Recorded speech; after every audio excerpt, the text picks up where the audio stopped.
Hello, welcome to Nisha's vlog. അപ്പോൾ നമ്മുടെ പുതിയൊരു വീഡിയോയിലേക്ക് എല്ലാ കൂട്ടുകാർക്കും സ്വാഗതം. അപ്പോൾ നമ്മുടെ കഴിഞ്ഞ വീഡിയോ ഒക്കെ കണ്ട് ലൈക്ക് ചെയ്ത് കമൻറ്റ് ചെയ്ത് സപ്പോർട്ട് ചെയ്ത എല്ലാ കൂട്ടുകാർക്കും ഒരുപാട് നന്ദിയുണ്ട് കേട്ടോ. അതുപോലെ തന്നെ നമ്മുടെ ഈ വീഡിയോ ആദ്യമായിട്ട് കാണുന്ന കൂട്ടുകാരൊക്കെ ഉണ്ടെങ്കിൽ ഒന്ന് സബ്സ്ക്രൈബ് ചെയ്ത് സപ്പോർട്ട് ചെയ്യണേ. അപ്പോൾ നമ്മുടെ ഇന്നത്തെ വിശേഷങ്ങളിലേക്ക് എല്ലാ കൂട്ടുകാർക്കും ഒരിക്കൽ കൂടി സ്വാഗതം. അപ്പോൾ ഇതെന്താണെന്നറിയോ, ഇത് വന്നിട്ട് ആടിൻ്റെ കുടലാണ് കേട്ടോ. ബോട്ടി എന്നൊക്കെ പറയില്ലേ, ആ സംഭവമാണ് കേട്ടോ. അപ്പോൾ അതാണ് നമുക്ക് ഇന്ന് സൺഡേ സ്പെഷ്യൽ. സൺഡേ എടുത്ത വീഡിയോ ആണ് കേട്ടോ. എനിക്കിത് എഡിറ്റ് ചെയ്യാനേ പറ്റിയില്ല. അപ്പോൾ അതുകൊണ്ട് ഇന്നാണ് കേട്ടോ നമ്മൾ എഡിറ്റ് ചെയ്ത് ഇടുന്നത്. അപ്പോൾ ഇത് ഭയങ്കര ഇഷ്ടമാണ് കേട്ടോ. ഏട്ടന് ഇത് ഭയങ്കര ഇഷ്ടമാണ് കേട്ടോ. ആടിൻ്റെ കുടൽ വരട്ടിയത് ഭയങ്കര ഇഷ്ടമാണ്. മോൾക്കാണെങ്കിൽ പറയും വേണ്ട. ഞങ്ങളിത് അധികം നാട്ടിൽ പോകുമ്പോഴാണ് കേട്ടോ കഴിക്കാറ്. അവിടെ പോകുമ്പോൾ അമ്മ എപ്പോഴും ഇതാണ് വെക്കുക കേട്ടോ. ഞങ്ങൾ പോകണമെന്ന് പറഞ്ഞാൽ അപ്പോൾ തന്നെ വാങ്ങി വെക്കണം പറയും. അപ്പോൾ അമ്മ ഇത് റെഡിയാക്കി വെച്ചിട്ടുണ്ടാവും കേട്ടോ ഞങ്ങൾ പോകുമ്പോൾ. അപ്പോൾ ഇവിടെ അമ്മ വരുന്ന സമയത്ത് ഞങ്ങൾ വാങ്ങിക്കും. അപ്പോൾ ഞങ്ങൾ രണ്ടുപേരും കൂടി ഇരുന്ന് നേരാക്കാമല്ലോ. അപ്പോൾ ഇത് വന്നിട്ട് നമ്മൾ പുതുനേരത്തുനിന്ന് വാങ്ങിച്ചതാണ് കേട്ടോ. നേരത്തെ പോയാലേ കിട്ടുള്ളൂ കേട്ടോ. അപ്പോൾ രാവിലെ നേരത്തെ പോകണം കേട്ടോ ഇത് കിട്ടണമെങ്കിൽ. കഴിഞ്ഞ ആഴ്ച ഏട്ടൻ പോയിണ്ടായിരുന്നു കേട്ടോ, കിട്ടിയില്ല. 9-9:30 ആയിട്ടോ പോകുമ്പോൾ. അപ്പോഴേക്കും ഇതൊക്കെ കഴിഞ്ഞു. അപ്പോൾ ഇന്ന് എന്തായാലും നേരത്തെ തന്നെ ഞാൻ പറഞ്ഞു വിട്ടു കേട്ടോ. ഒരു 6-6:30 മണിക്ക് പോയിട്ടോ. അപ്പോൾ അതുകൊണ്ട് തന്നെ നമുക്ക് കുടൽ കിട്ടി. ഒരെണ്ണമാണ് കേട്ടോ വാങ്ങിച്ചത്. വില വന്നിട്ട് എത്ര 400 രൂപ എത്രയും ആയിട്ടോ ഒരെണ്ണത്തിന്. അപ്പോൾ അതവർ ക്ലീൻ ചെയ്ത് വേസ്റ്റൊക്കെ കളഞ്ഞിട്ടാണ് കേട്ടോ നമുക്ക് തന്നത്. അതുകൊണ്ട് തന്നെ വന്നിട്ട് നമുക്കത് ചൂടുവെള്ളത്തിൽ ഇട്ടിട്ട് അതിൻ്റെ മേലത്തെ ഒരു സംഭവമില്ല, അതൊക്കെ ചുരണ്ടി കളഞ്ഞ് കട്ട് ചെയ്താൽ മാത്രം മതി. അത് വലിയ പണിയാണ്. മാത്രം മതി എന്നല്ല, അതാണ് വലിയ പണി തന്നെ. അവർ ജസ്റ്റ് അതിൻ്റെ ഉള്ളിലത്തെ വേസ്റ്റൊക്കെ എടുത്ത് കളഞ്ഞു എന്ന് മാത്രം. എന്നാലും വെറുതെ ചൂടുവെള്ളത്തിലിട്ട് കഴുകിയാൽ മതി എന്നാണ് അവർ പറഞ്ഞത് കേട്ടോ. പക്ഷേ അതിൻ്റെ മേലത്തെ മുരി പോലത്തെ ഒരു സംഭവമില്ല, അതൊക്കെ എന്തോ ഇപ്പം നമുക്ക് കഴിക്കാൻ അത്രയ്ക്ക് ഇതില്ല കേട്ടോ. ഇവിടെയൊക്കെ എല്ലാവരും അതും മുറിക്കും, അത് കളയില്ല എന്നാണ് പറയാറ്. പക്ഷെ നമ്മൾ അതൊക്കെ കളഞ്ഞിട്ട് അതിൻ്റെ ഉള്ളിലത്തെ ഹോട്ടലിലത്തെ വേസ്റ്റൊക്കെ എടുത്ത് അങ്ങനെ നല്ല പണിയുണ്ട് കേട്ടോ അത് ക്ലീൻ ചെയ്യാനായിട്ട്. അങ്ങനെയാണ് ചെയ്യുക. അപ്പോൾ ചൂടുവെള്ളം നല്ല തിളച്ച വെള്ളത്തിലിടണം കേട്ടോ. അപ്പോഴതിൻ്റെ മേലത്തെ സംഭവമൊക്കെ പെട്ടെന്ന് വരുള്ളൂ. അപ്പോൾ അങ്ങനെയൊക്കെ ചെയ്ത് ഞാനും അമ്മയും കൂടി വർത്താനൊക്കെ പറഞ്ഞത് അങ്ങനെ ക്ലീൻ ചെയ്തുകൊണ്ടിരിക്കുകയായിരുന്നു കേട്ടോ. അപ്പോൾ ഷോപ്പൊക്കെ തുറന്നിട്ടുണ്ട്. ഷോപ്പ് നേരത്തെ തുറന്നു. പിന്നെ ഏട്ടനുണ്ടല്ലോ, അപ്പോൾ അതുകൊണ്ട് തന്നെ ഏട്ടൻ കടയിൽ ഇരിക്കുന്നുണ്ട് കേട്ടോ. അപ്പോൾ അങ്ങനെ അപ്പോൾ നമ്മുടെ ഇന്നത്തെ പരിപാടി ഇതാണ് കേട്ടോ. ബോട്ടി ക്ലീനിങ്, പിന്നെ കറി വയ്ക്കണം. ഇത് വന്നിട്ട് വരട്ടുകയാണ് കേട്ടോ. എങ്ങനെയാണെന്ന് വെച്ചാൽ വെള്ളപ്പയറുണ്ടല്ലോ, വെള്ളപ്പയർ ഇട്ടിട്ട് വെക്കാമെന്ന് വിചാരിക്കുകയാണ് കേട്ടോ. അല്ലെങ്കിൽ പച്ചക്കടല ഏത് വേണമെങ്കിൽ ഇടാം കേട്ടോ. അപ്പോൾ അതും കൂടി ഇടുമ്പോൾ നല്ല ടേസ്റ്റാണ് കേട്ടോ കഴിക്കാൻ. പിന്നെ ഇത് നേരെ ആക്കുമ്പോൾ കുറച്ചല്ലേ ഉണ്ടാവുള്ളൂ. അപ്പോൾ അതും കൂടി ഇടുമ്പോൾ കുറച്ച് അധികം ഉണ്ടാവും ചെയ്യും.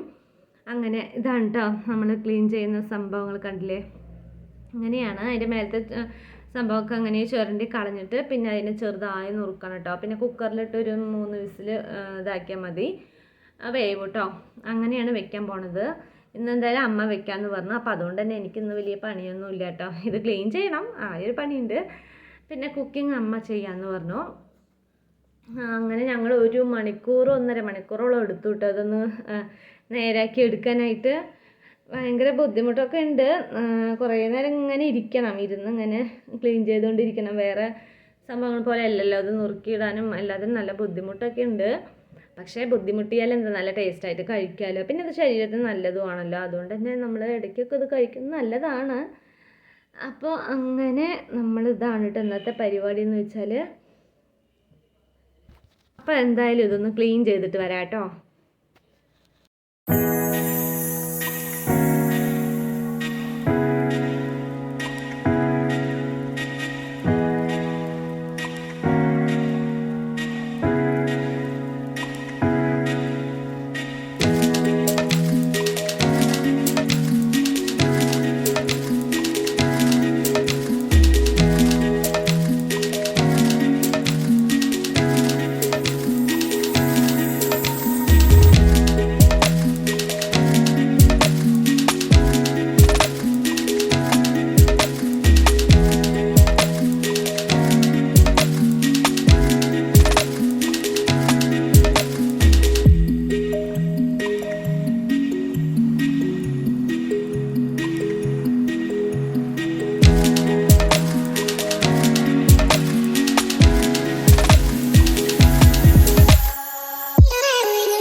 ഇടയിൽ ഇതാ മോളും വന്ന് ഞങ്ങൾ നേരാക്കിക്കൊണ്ടിരിക്കുന്നത് നോക്കിക്കൊണ്ടിരിക്കുകയായിരുന്നു കേട്ടോ. അവൾക്ക് ഇഷ്ടമാണ്, ഇത് ഭയങ്കര ഇഷ്ടമാണ്. ആടിൻ്റെ ബോട്ടി വന്നിട്ട് കറി വയ്ക്കണത് അവൾക്ക് ഭയങ്കര ഇഷ്ടമാണ് കേട്ടോ.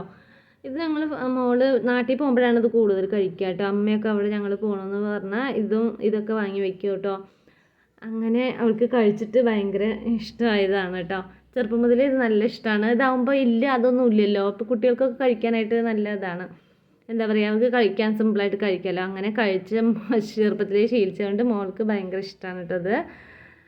അപ്പോൾ അങ്ങനെ ക്ലീനിങ് പരിപാടികളൊക്കെ ഇരുന്നിരുന്നൊരു വഴിയായിട്ടോ. കൈയും കാലൊക്കെ നല്ല കടച്ചിലുണ്ടായിരുന്നു കേട്ടോ. താഴത്ത് നമ്മൾ കുറേ നേരം ഇങ്ങനെ ഇരിക്കുമ്പോഴേ 1 മണിക്കൂറൊക്കെ ഇങ്ങനെ ഇരുന്ന് എന്താവും അവസ്ഥ, കാല് ഭയങ്കര കടച്ചിലായിരിക്കും. അതാണ് ഇത് വാങ്ങിക്കാൻ ഭയങ്കര മടി, അതുകൊണ്ട് മാത്രമാണ് കേട്ടോ. പക്ഷേ എന്തായാലും ടേസ്റ്റായി കഴിക്കണമെങ്കിൽ നമ്മൾ കുറച്ച് ബുദ്ധിമുട്ടൊക്കെ ചെയ്യേണ്ടി വരും അല്ലേ. അങ്ങനെ ഞങ്ങളിത് നേരാക്കി കഴിഞ്ഞു കേട്ടോ. അപ്പോൾ അതിന് ഉപ്പും മുളകും മസാലയും എല്ലാം ഇട്ടിട്ട് നമ്മൾ കുക്കറിൽ ഒരു 3 വിസിൽ വരാൻ വേണ്ടി വെച്ചിട്ടുണ്ട് കേട്ടോ. പിന്നെ ഇടയിൽ കുറേ വീഡിയോ ഒന്നും എടുക്കാൻ പറ്റിയില്ല കേട്ടോ, ഒക്കെ മിസ്സായി. അതുകൊണ്ട് തന്നെ ഇതപ്പോൾ കറിയൊക്കെ റെഡിയായി. അപ്പോൾ ഇതാണ് നമ്മുടെ ബോട്ടി വരട്ടിയത് കേട്ടോ. വെള്ളപ്പയറൊക്കെ വേവിച്ച് വെച്ചിട്ടുണ്ടായിരുന്നു കേട്ടോ. അപ്പോൾ അതൊക്കെ ഇട്ട് കറി റെഡി ആയതാണ് കേട്ടോ. ഇതാണ് നമ്മുടെ ലാസ്റ്റ് നമ്മുടെ ബോട്ടി കറി, ഇങ്ങനെയാണ് കേട്ടോ. അപ്പോൾ അങ്ങനെ കുക്കിങ്ങൊക്കെ കഴിഞ്ഞു. അമ്മയാണ് കേട്ടോ വെച്ചത്. അങ്ങനെ കുക്കിങ്ങൊക്കെ കഴിഞ്ഞു. അപ്പോൾ എല്ലാം കഴിഞ്ഞ് ഞാൻ കുളിച്ചു ഫ്രഷായി. അപ്പോൾ ഇന്ന് ഞാനൊരു നൈറ്റിയാണ് ഇട്ടിരിക്കുന്നത്. അപ്പോൾ ഇന്ന് നൈറ്റിയിലാണ്. അപ്പോൾ അങ്ങനെ നമ്മുടെ പരിപാടിയൊക്കെ കഴിഞ്ഞു കേട്ടോ. കുക്കിംഗ് നല്ല ടേസ്റ്റ് ഉണ്ടായിരുന്നു കേട്ടോ. ഞാൻ ടേസ്റ്റൊക്കെ നോക്കി, നല്ല ടേസ്റ്റായിരുന്നു. ഞാൻ വെറുതെ കഴിച്ചു കേട്ടോ. പിന്നെ പരിപ്പ് ചാറ് വെച്ചിട്ടുണ്ട് കേട്ടോ. പരിപ്പും തക്കാളിയൊക്കെ ഇട്ടിട്ട് സിമ്പിളായിട്ടുള്ളൊരു ചാറും വെച്ചിട്ടുണ്ട്. പിന്നെ പപ്പടവും വറുക്കാൻ വിചാരിച്ചു കേട്ടോ. അപ്പോൾ അതാണ് നമുക്ക് ഇന്നത്തെ സ്പെഷ്യലായിട്ടുള്ളത്. അങ്ങനെ ഇതാണ് കേട്ടോ പരിപ്പ് കറി വെക്കാനേ പോകണുള്ളൂ കേട്ടോ. അതപ്പോഴേ ഞാൻ പറഞ്ഞെന്ന് മാത്രം. അപ്പോൾ വെക്കാൻ പോകണേ ഉള്ളൂ കേട്ടോ. അപ്പോൾ പരിപ്പൊക്കെ ഞാൻ അപ്പോഴേ കുക്കറിൽ വേവിച്ച് വെച്ചിട്ടുണ്ടായിരുന്നു. പരിപ്പും തക്കാളിയും മല്ലിപ്പൊടി മുളക് പൊടി ഉപ്പൊക്കെ ഇട്ടിട്ട് ഒരു 5 വിസിൽ കേട്ടോ. അപ്പോൾ നന്നായി ഉടഞ്ഞിട്ടുണ്ടാവും. പിന്നെ അങ്ങനെ നമുക്ക് കടുക് തളിച്ചാൽ മതി. വേണമെങ്കിൽ പുളി ഒഴിക്കാം കേട്ടോ. പുളി വേണമെങ്കിൽ പുളി ഒഴിക്കുക. ഞാൻ കുറച്ച് തക്കാളി അത് ഇട്ടിട്ടുണ്ട്, അതുകൊണ്ട് തന്നെ പുളിയൊന്നും ഒഴിച്ചില്ല കേട്ടോ. സിമ്പിളായിട്ടുള്ളൊരു കറിയാണ് കേട്ടോ. നമുക്ക് പെട്ടെന്നൊക്കെ വെക്കാൻ പറ്റിയൊരു കറിയാണ്. ഞാൻ ഇടയ്ക്കിടയ്ക്ക് വെക്കാറുണ്ട് ഇത് കേട്ടോ. ഇഡ്ഡലിക്കും ദോശയ്ക്കൊക്കെ ഞാൻ വെക്കാറുള്ളതാണ്. അപ്പം എന്തായാലും എന്താ പറയുക, ആടിൻ്റെ ബോട്ടി വരട്ടിയതുണ്ടല്ലോ. അപ്പോൾ എന്തായാലും ഒരു ചാറ് വേണമല്ലോ. എനിക്കൊന്നും ചാറ് ആവശ്യമില്ല, ഏട്ടനും പക്ഷേ ചാറ് വേണം. പിന്നെ കണ്ണമ്മച്ചിക്ക് ദോശയ്ക്ക് ചാറ് വേണം. ഇതിപ്പോൾ ഇത്തിരി ഡ്രൈ ആയിട്ടല്ലേ വെച്ചിരിക്കണേ. അപ്പോൾ അതുകൊണ്ട് തന്നെ കുറച്ച് ചാറ് വെച്ചു കേട്ടോ, പരിപ്പും തക്കാളിയൊക്കെ ഇട്ടിട്ട്. അപ്പോൾ അതിൻ്റെ പണിയിലാണ് കേട്ടോ ഞാൻ. ഷോപ്പിൽ ഏട്ടൻ ഇരിക്കുന്നുണ്ട്, അതുകൊണ്ട് വലിയ കുഴപ്പമില്ല. പിന്നെ അതിൻ്റെ ഇടയിൽ ഞാൻ എല്ലാവിടെയും അടിച്ച് വാരി തുടക്കുകയൊക്കെ ചെയ്തു കേട്ടോ. ആ പണിയൊക്കെ കഴിഞ്ഞു. പിന്നെ ഇടയിൽ വീഡിയോ എടുക്കാൻ പറ്റിയില്ല കേട്ടോ. പെട്ടെന്ന് ചെയ്തതുകൊണ്ട് തന്നെ വീഡിയോ ഒന്നും ചിലതൊന്നും എടുത്തില്ല. അങ്ങനെ ഫ്രീ ആയിട്ട് ചെയ്യുന്ന സമയത്താണ് ഞാൻ കൂടുതലും വീഡിയോ എടുക്കുന്നത് കേട്ടോ. അപ്പോൾ അങ്ങനെ എല്ലാ പണികളും കഴിഞ്ഞു, ക്ലീനിങ്ങും കഴിഞ്ഞു കേട്ടോ. അപ്പോൾ അടുക്കളയൊക്കെ ക്ലീൻ ചെയ്തിട്ടിട്ടുണ്ട്, എല്ലാവരുടെയും തുടച്ച് വൃത്തിയാക്കി കഴിഞ്ഞു. അപ്പോൾ ഏകദേശം അടുക്കള പണികളൊക്കെ ഒതുങ്ങിയിട്ടുണ്ട് കേട്ടോ. പിന്നെ ഞാൻ ഇതാ ഷോപ്പിലേക്ക് പോവാണ് കേട്ടോ. പിന്നെ ഏട്ടനവിടെ ഷോപ്പിലിരിക്കുന്നുണ്ട്. അപ്പം ഞാനൊന്ന് ഉമ്മത്ത് പോകാമെന്ന് വിചാരിച്ചു. ഇത് ഞങ്ങൾ ഫുഡ് കഴിച്ചിട്ടാണ് കേട്ടോ. പിന്നെ ഞാൻ വീഡിയോ എടുത്തത് ഇത് പിന്നെ ഫുഡ് കഴിച്ച ശേഷമുള്ളതാണ്. അങ്ങനെ ഏട്ടൻ അവിടെ ഇരിക്കുമ്പോൾ ഞാൻ അവിടെ പോയി ഇരുന്ന് കുറച്ച് നേരം വർത്താനം പറഞ്ഞിട്ടിരിക്കാൻ വിചാരിച്ചു. വെയിലാണ്, ഞാൻ പറഞ്ഞു പുറത്തിരിക്കേണ്ട അകത്തിരിക്കുക, വെയിലല്ലേ എന്ന് പറഞ്ഞു. ഏട്ടൻ പിന്നെ അങ്ങനെ അവിടെ ഇരുന്നു കേട്ടോ. ഫോണും നോക്കിയിട്ട് അവിടെ ഇരിക്കുകയാണ് കേട്ടോ. അപ്പം നമ്മളെ പരിചയമുള്ള ആരും ഞാൻ വീഡിയോ എടുക്കുന്നത് കണ്ടിട്ട് ഇങ്ങനെ എന്താ പറഞ്ഞിട്ട് പോയിട്ട്, അപ്പോൾ അതാണ് ഞാൻ ചിരിച്ചത്. അപ്പോൾ ഇന്നൊരു ചെറിയ വീഡിയോ ആയിരുന്നു കേട്ടോ. നമ്മുടെ ഇത്രയും നേരെയുള്ള വിശേഷങ്ങൾ എല്ലാവർക്കും ഇഷ്ടപ്പെട്ടു എന്ന് വിചാരിക്കുന്നു. അപ്പോൾ നാളെ നല്ലൊരു വീഡിയോ ആയിട്ട് വരാം. ടാറ്റാ.